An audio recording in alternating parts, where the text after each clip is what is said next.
Hello you guys. So this video, I'm just coming off the dome with this one because I just really want to speak about this. A lot of times when we're going through difficult phases in our lives, it's hard for us to look forward to what's coming afterwards because we're so stuck in this route, in this place where we feel like we're not gonna get through.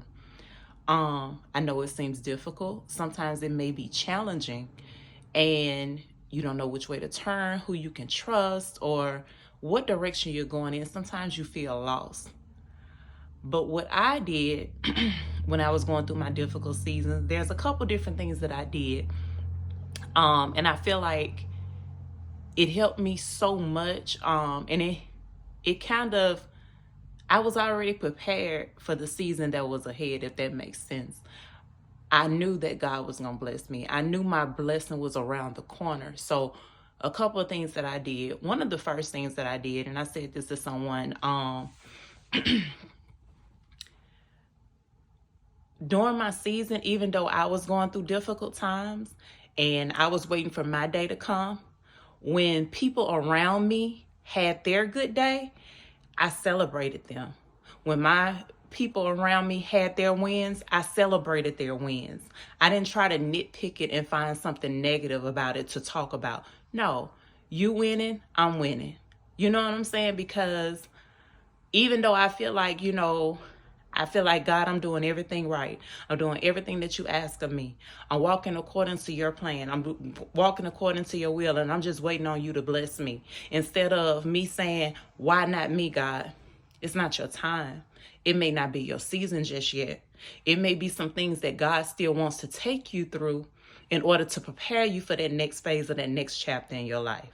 So, in your waiting season, if you have genuine people around you that you care about, celebrate their wins. God sees you. He's listening to you. He's being mindful of your personality and the way that you're carrying yourself in your difficult season. Another thing, while I was in that dark place, I started preparing for the next phase in my life. I start preparing for when I do get back on my feet. These are the things that I need to take care of. These are the things that I need to handle. I had a clear direction on when my finances change. This is what's going to happen in my life. I didn't wait until that day came and then start, oh, now I got this money, I don't know what to do with it. No, it already had a purpose. It had already had a place or a direction that it was going in. So even though it's dark right now and you don't know what's up ahead, continue to work through, because life is, even though we have these difficult moments and these difficult times in our life, the one thing about life, it's going to still keep going. And life is still going to throw you the curveballs that is intended. So if you suck in this one place and just stay there, what's going to happen when something else happens? Something else that's going to get thrown at you that's not going to go according to the way that you plan. What are you going to do? You can't stay there. You have to pray about it. If God directs you to fast, get in your word.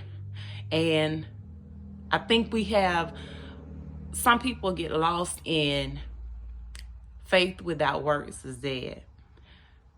Just because you believe in God, you trust in God, what are you doing in the process? Are you sitting there just waiting? Ooh, yep, I'm just sitting here waiting on God to give me my blessing. Are you sure? And even if he gives you that blessing right now, are you prepared for it? So in that season, while you're going through, instead of dwelling on the emotions of how you feel while you're going through, start preparing for that next phase. Start preparing for that next chapter in life. Change your mindset. Get your mindset out of the hole. You know what I'm saying? Like when you're going through, you feel like you're in a dark place. But if you change your mind to start thinking more positive and thinking more lighter, and you wake up each day, it's going to be a good day. it's probably going to end up being a good day. You set the tone for the way that your life needs to go. And if you've noticed that, now this is one that actually came to me recently, and it came to me from a different perspective.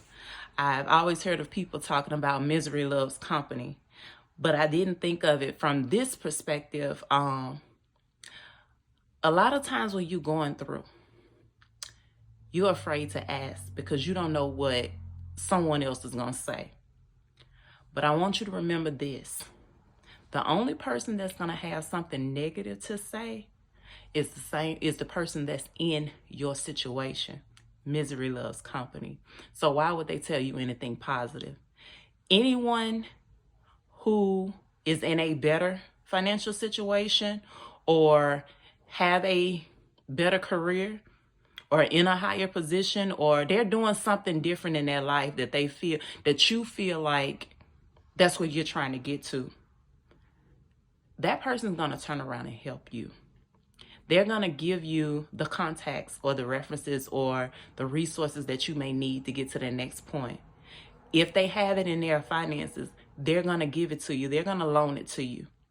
Why? Because they've been in that dark season and they know what it feels like. And they don't want you to feel that same way. So they're able to reach back and pull you up. But those people that are being negative, those are the ones that are silently suffering. And they don't know how to speak anything anymore. They don't know how to be more positive in this situation. It may be time that this may be the time that you need to let them go. You thought that was a friend. It could be a family member. If it's a family member that drains your energy and always bring nothing but negativity around you, limit that interaction. You don't have to, just because, I don't want you to feel obligated to have a person in your life just because you're related to them. And what does that mean? That means nothing, because I choose happiness and I choose peace in my life.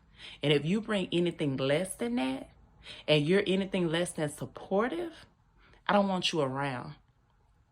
So I hope this encourages someone, even though you're in a dark space right now, you don't know what the future holds, but start preparing for what God has up ahead for you, because trouble don't last always. And this is just a moment. This is your difficult season. Journal through this process. Why you want to journal through this process? Because if you ever get to this place again, you want to be able to identify it early on and start implementing steps for it not to go completely to the ground before you see some turnaround. So in this season of things not going according to how you feel like they should be going, make sure that you are changing your mindset during this time and that you are preparing yourself for the next phase of the next chapter in your life, because this one is only temporary. So thank you all for this. My little jazz talk. We ain't got no TED Talk, this little jazz talk. So I hope this motivated and encouraged somebody to just push through and keep going and change your mind in the process, change your outlook. Because have you ever seen a homeless person that's just grinning and just happy and excited? Why? Because they know better is out there, or they may just want to be the cheer for you. So how about you be that light? Be that positive force. And if there are people around you that are sucking the life and the energy out of you, remove them from your space. Because where God is taking you, they can't go. Be blessed, y'all.